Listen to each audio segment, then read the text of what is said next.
नमस्कार दोस्तों, आज की वीडियो में हम बात करेंगे 3 ऐसे स्त्री और पुरुषों की जिन्हें नवरात्रि का व्रत नहीं रखना चाहिए।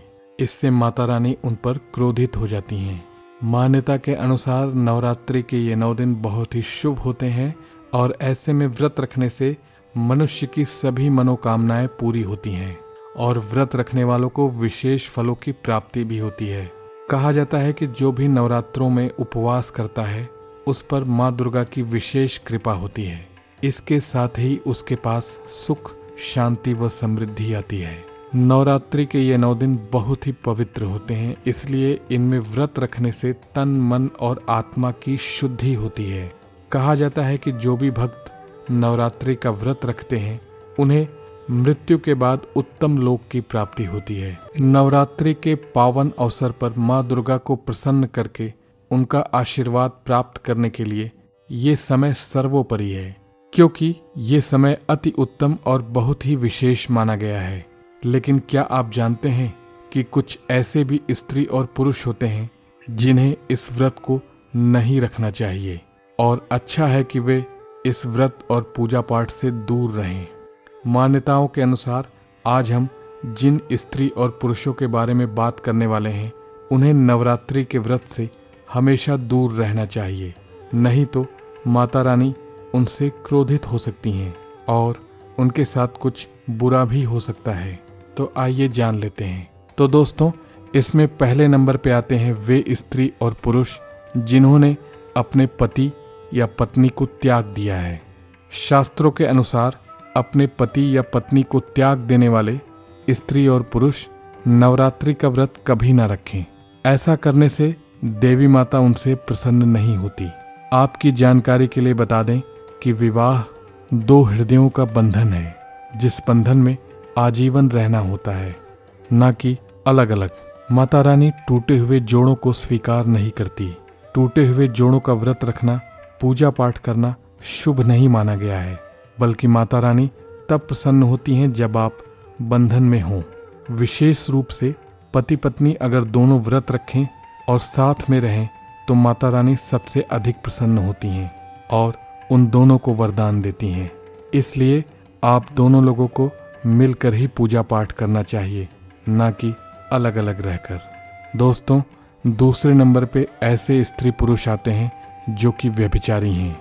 व्यभिचारी स्त्री और पुरुषों को नवरात्रि का व्रत और पूजा पाठ आदि कभी नहीं करना चाहिए, क्योंकि माता रानी सदैव उनसे रुष्ट रहती हैं।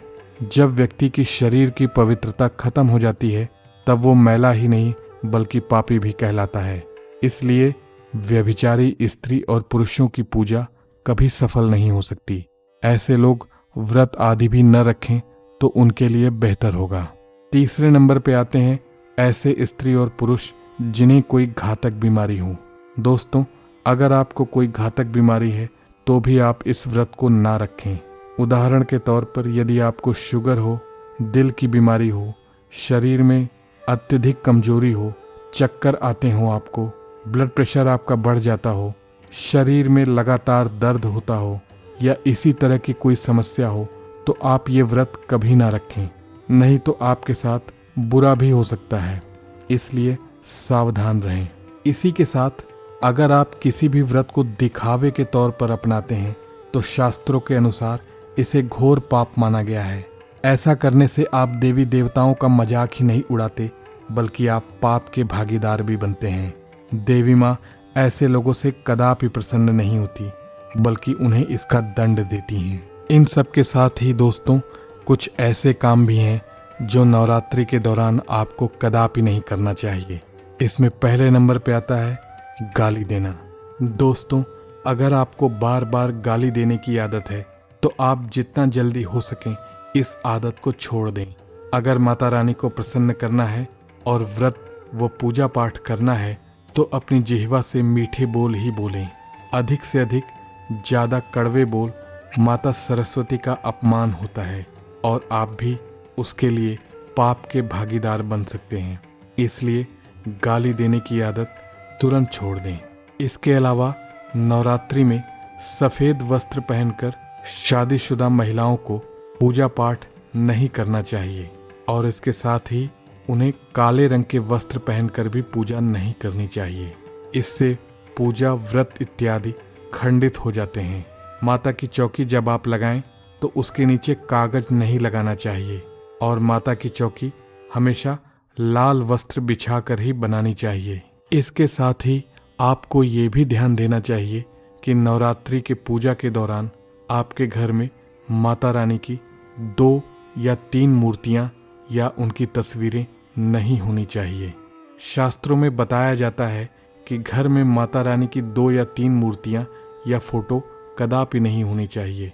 इस बात का भी आप विशेष ध्यान रखें कि माता रानी के पूजन में कोई भी खंडित वस्तु का इस्तेमाल न होने पाए। खंडित वस्तु जैसे कि चटका हुआ दीपक या फिर चटका हुआ कोई बर्तन। साथ ही यह भी ध्यान रखें कि लोहे के और प्लास्टिक के बर्तन आप माता रानी के पूजन में कदापि इस्तेमाल न करें, क्योंकि प्लास्टिक के चाइनीज़ बर्तन हड्डियों के पाउडर से मिलाकर बनते हैं। इसलिए ऐसे में उनका इस्तेमाल माता रानी के पूजन में कदापि न करें। ऐसा करना बहुत ही अशुभ होता है। इसलिए ऐसे बर्तनों को माता रानी के पूजन से सदैव अलग रखें। तो आइए दोस्तों, अब आपको कुछ ऐसी विशेष वस्तुओं के बारे में बताते हैं जिन्हें नवरात्रि के दौरान भूल कर भी माता रानी को अर्पित नहीं करना चाहिए, नहीं तो सारी जिंदगी बर्बाद हो सकती है। इसमें पहले नंबर पर आता है नारियल। दोस्तों, हिंदू धर्म में नारियल को समृद्धि, धन, श्रद्धा और सम्मान का सूचक माना गया है। नारियल को श्रीफल भी कहा जाता है। नारियल को सुख समृद्धि में वृद्धि करने वाला माना गया है। नारियल का हर मांगलिक कार्य में विशेष महत्व होता है। जैसा कि आप सभी जानते हैं कि माता रानी के कई मंदिरों में नारियल से बलि भी दी जाती है और माता रानी के पूजन में नारियल का इस्तेमाल तो हम सभी करते हैं। विशेष रूप से कलश की स्थापना नारियल रखकर ही की जाती है। माता रानी के पूजन में हम नारियल इस्तेमाल करते समय कुछ गलतियां कर बैठते हैं। दोस्तों, नारियल कई प्रकार के होते हैं। एक हरा, दूसरा सूखा। जिस नारियल के अंदर पानी होता है, माता रानी के पूजन में सदैव उसी नारियल को इस्तेमाल करना चाहिए। नारियल का पूर्ण होना अति आवश्यक होता है। नारियल चटका हुआ या टूटा हुआ तो कदापि नहीं होना चाहिए, क्योंकि साबुत नारियल ही पूर्ण और पवित्रता का प्रतीक होता है। साबुत नारियल ही सुख समृद्धि का प्रतीक होता है और साबुत नारियल को ही श्रीफल यानी माँ लक्ष्मी का फल कहा जाता है। तो दोस्तों, आइए जानते हैं दूसरी वस्तु कौन सी है। दूसरी वस्तु है लौंग। लौंग को हम सभी लोग माता रानी के पूजन में इस्तेमाल करते हैं, लेकिन लौंग का इस्तेमाल करते समय एक बहुत बड़ी गलती कर बैठते हैं। हमेशा ध्यान रखना चाहिए कि माता रानी को सदैव फूल वाली लौंग ही अर्पित करें। जिस लौंग के ऊपर फूल नहीं होता है या फिर जिस लौंग के पीछे लकड़ी की डंडी नहीं होती है, उसको आप माता रानी के पूजन में भूल कर भी इस्तेमाल न करें। फूल वाले लौंग को ही पूर्ण माना गया है और माता रानी के पूजन में कोई भी अपूर्ण वस्तु, कोई भी खराब वस्तु या टूटे हुए अक्षत का इस्तेमाल कदापि नहीं करना चाहिए। इसलिए सदा माता रानी के पूजन में फूल वाली लौंग का ही इस्तेमाल करें। तीसरे नंबर पे आते हैं तुलसी के पत्ते। दोस्तों, माता रानी को तुलसी के पत्ते अर्पित नहीं करने चाहिए। माँ दुर्गा के पूजन में तुलसी पत्र का इस्तेमाल करना वर्जित माना गया है। तुलसी पत्र के अलावा आंवला भी माता रानी को अर्पित नहीं करना चाहिए और दूर्वा भी माता रानी को नहीं अर्पित करना चाहिए। दूर्वा भगवान श्री गणेश को अति प्रिय है। नवरात्रि में आप भगवान गणेश को दूर्वा अर्पित कर सकते हैं। भगवान विष्णु को तुलसी के पत्ते जरूर अर्पित करें, लेकिन माता रानी को भूल कर भी तुलसी के पत्ते या दूर्वा अर्पित ना करें। माता रानी को सफ़ेद पुष्प भी अर्पित नहीं करना चाहिए। माता रानी को सदैव लाल रंग के फूल ही अर्पित करने चाहिए। लाल रंग के फूल माता रानी को अति प्रिय हैं। खासकर माता को गुड़हल और कमल के फूल अति प्रिय हैं। साथ ही यह भी ध्यान रखें कि लोहे के और प्लास्टिक के बर्तन आप माता रानी के पूजन में कदापि इस्तेमाल न करें। प्लास्टिक के चाइनीज बर्तन हड्डियों के पाउडर से मिलकर बनते हैं, तो ऐसे में उनका इस्तेमाल कदापि न करें। ऐसे बर्तनों को माता रानी के पूजन से सदैव दूर रखें। माता रानी को जो कुछ भी अर्पित कर रहे हैं, उन्हें सूंघे नहीं। सूखे हुए फूल या गिरे हुए फूल या फिर मुरझाए हुए फूल माता रानी को कदापि अर्पित न करें।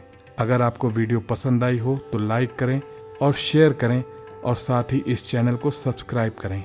मिलते हैं अगले वीडियो में, तब तक के लिए आपका धन्यवाद।